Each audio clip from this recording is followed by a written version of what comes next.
Hey, intro to meditation number 16. I'm going to jump into a quote first and we'll go from there.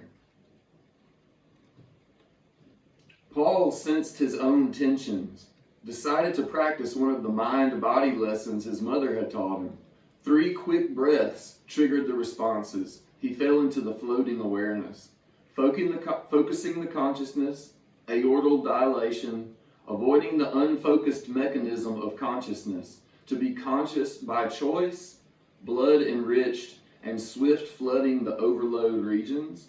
One does not obtain food safety freedom by instinct alone. Animal consciousness does not extend beyond the given moment, nor into the idea that its victims may become extinct. The animal destroys and does not produce. Animal pleasures remain close to sensation levels and avoid the perceptual. The human requires a background grid through which to see his universe. Focused consciousness by choice. This forms your grid. Bodily integrity follows nerve blood flow according to the deepest awareness of cell needs. All things, cells, beings are impermanent. Strive for flow permanence within. So for you guys, I'm assuming that because you're seeing these online, you know that I'm steeped in books and movies and all sorts of storytelling. This is from Dune, the first Dune book, which I love very much. And the quote is wonderful because it talks about taking control of our consciousness, being conscious on purpose. I think it says in those very words.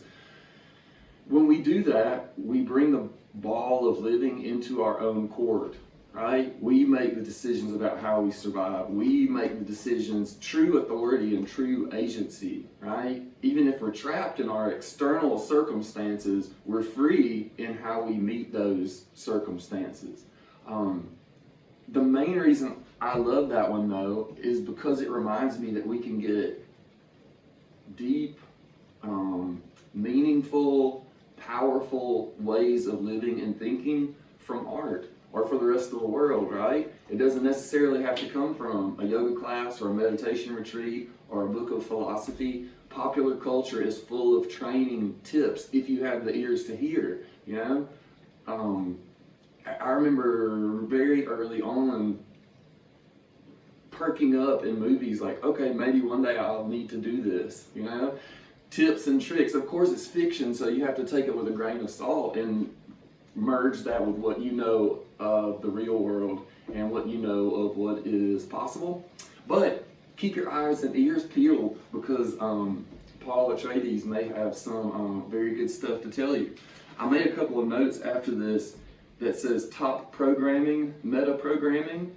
It says, I decide the thoughts and mood states that best fit a joyous and creative life. It's up to me to decide that. Do not hesitate to tell the rest of yourself exactly how you would like it to function. Right? The mind, the word maker, the decider. You know, I fought for a long time against that self-brainwashing sort of thing. Like it just felt silly or too obvious, or like I didn't want to do it. But after nothing else worked to help me not be depressed or not be anxious or not get out of those troughs, I realized that deciding to tell myself what to do worked. And after you practice it for a little while, you'll get the hang of it and you'll start to tell yourself what you want, right? When I'm sort of in this neutral state that again, Paul covers, I get those like cyclical, returning, ruminating thoughts. And a good trick for those, besides just focusing the consciousness, doesn't matter what we focus it on, but just being focused is helpful and gets us to that flow state where it feels good and we're like alive for a reason, conscious by choice.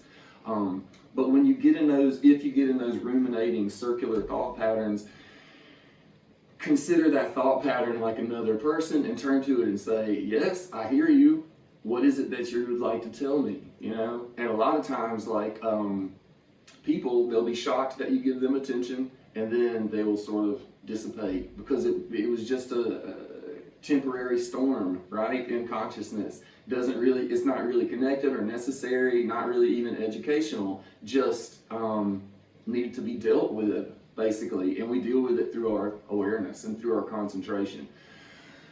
So now time to sharpen our concentration muscle and get swole in our attention.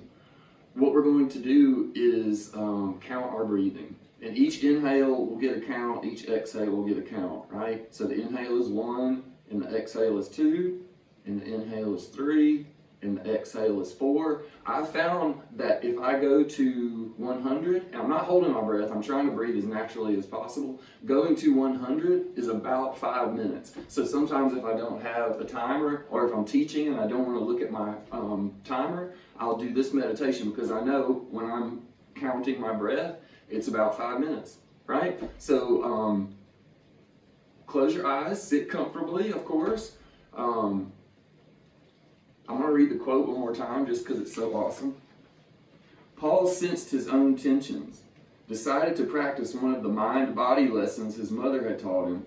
3 quick breaths triggered the responses. He fell into the floating awareness, focusing the consciousness, aortal dilation, avoiding the unfocused mechanism of consciousness, to be conscious by choice, blood enriched and swift flooding the overload regions.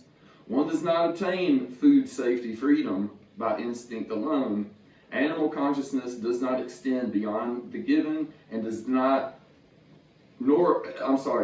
animal consciousness does not extend beyond the given moment, nor into the idea that its victims may become extinct.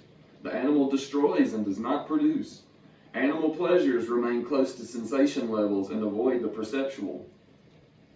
The human requires a background grid through which to see his universe. Focused consciousness by choice. This forms your grid. Bodily integrity follows nerve blood flow according to the deepest awareness of cell needs. All things, cells, beings are impermanent. Strive for flow permanence within. Once your eyes are closed and you're settled into the physical, right? Pulling out not only of the visual, but out of the textual and the verbal and the mental, right? Into that state of just feeling, and find where your breath is. Where is it most noticeable? My favorite spot is like the rim of my nostrils and inside my nose, because the air is cool when I'm breathing it in and I can feel it clearly. And I have to try a little bit harder because the air has been warmed and moistened in my lungs. So you have to sort of look a little harder, but that's good because we're focusing on purpose. And sometimes, if we're building that focused muscle, sometimes harder challenges are exactly what's called for. Anyway, find where you can feel the breath the most, and then go to 100. Inhaling is 1, exhaling is 2, inhaling is 3. You know that your mind will wander, so no big deal. Don't be surprised. Just bring it back to the last number that you remembered. It's the 1, if necessary, and start from there.